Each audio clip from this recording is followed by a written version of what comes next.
बिहार के लोगों के लिए पर्यटन के क्षेत्र में एक नई उम्मीद जगी। राज्य सरकार ने हाल ही में एक महत्वपूर्ण निर्णय लेते हुए जलाशयों और डैमों को पर्यटन के नए केंद्र के रूप में विकसित करने की योजना बना ली। इस पहल के तहत बिहार के 8 प्रमुख डैम और जलाशयों को डैम टूरिज्म डेस्टिनेशन के रूप में विकसित किया जाएगा। ये योजना सीधे तौर पर भारत सरकार के जल शक्ति मंत्रालय द्वारा जारी national strategy for developing dams as sustainable and responsible tourism destination नीति के अनुरूप क्रियान्वित की जाएगी। इस सूची में शामिल डैम और जलाशय हैं दुर्गावती जलाशय, वाल्मीकि नगर बराज, गंगा जी राजगृह जलाशय, खड़गपुर झील, कुंड घाट जलाशय, गरही अपर किऊल जलाशय, मोरवे जलाशय और ओढ़नी एवं फुलवरिया डैम। ये सभी स्थल न केवल अपने प्राकृतिक सौंदर्य के लिए प्रसिद्ध है, बल्कि जल आधारित गतिविधियों और स्थानीय पर्यटन के लिए भी अत्यंत उपयुक्त माने जाते हैं।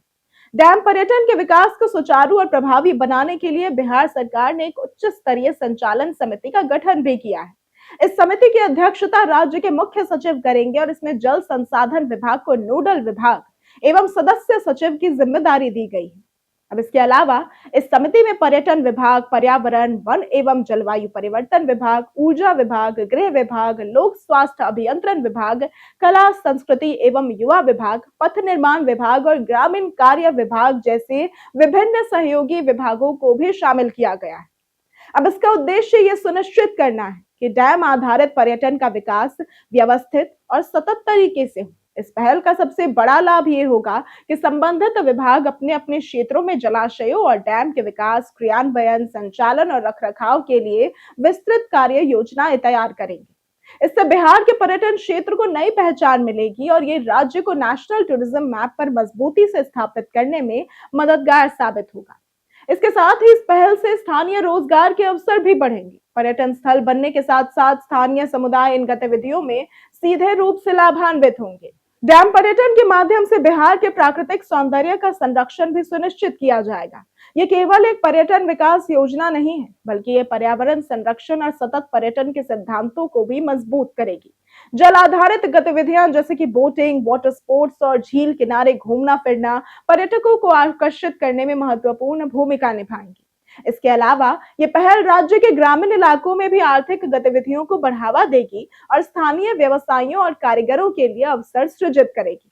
इस योजना के तहत डैम के आसपास आधारभूत संरचना का विकास भी किया जाएगा, जैसे कि सड़कें, पार्किंग, टूरिस्ट इंफ्रास्ट्रक्चर, सुरक्षा इंतजाम, शौचालय और सुरक्षा उपाय। इससे न केवल पर्यटक अनुभव बेहतर होगा, बल्कि बिहार में पर्यटन की स्थिर और जिम्मेदार प्रगति भी सुनिश्चित की जा सकेगी। ये योजना सरकार की यह कोशिश है कि राज्य के जल संसाधन केवल सिंचाई और ऊर्जा उत्पादन के लिए ही नहीं, बल्कि पर्यटन और स्थानीय आर्थिक विकास के लिए भी उपयोगी साबित हो सके। इसके साथ ही ये पहल राज्य के पर्यटन क्षेत्र में बहुआयामी विकास को बढ़ावा देगी। कला, संस्कृति, इतिहास और स्थानीय जीवन शैली को भी पर्यटकों के समक्ष प्रस्तुत किया जाएगा और इससे राज्य के पर्यटन स्थल सिर्फ प्राकृतिक सौंदर्य के लिए ही नहीं, बल्कि सांस्कृतिक और ऐतिहासिक महत्व के कारण भी आकर्षक बनेंगे। अगर इसे संक्षेप में समझाया जाए तो बिहार सरकार की ये पहल राज्य के पर्यटन क्षेत्र में एक नई क्रांति लेकर आ रही है। डैम और जलाशयों को विकसित करके बिहार अब न केवल एक ऐतिहासिक और सांस्कृतिक पर्यटन स्थल के रूप में जाना जाएगा, बल्कि जल आधारित गतिविधियों और प्राकृतिक सुंदरताओं के लिए भी पर्यटकों को आकर्षित करेगा। ये कदम राज्य की आर्थिक, सामाजिक और पर्यावरणीय प्रगति के लिए अत्यंत महत्वपूर्ण साबित होगा।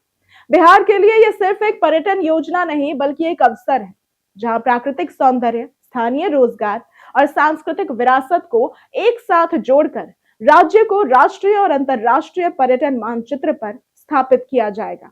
तो अगर आपको आज की वीडियो पसंद आई हो तो इस वीडियो को लाइक करें, ज्यादा से ज्यादा शेयर करें और हमारे चैनल को सब्सक्राइब करना ना भूलें। आज के लिए सिर्फ इतना ही। वीडियो में साथ बने रहने के लिए धन्यवाद।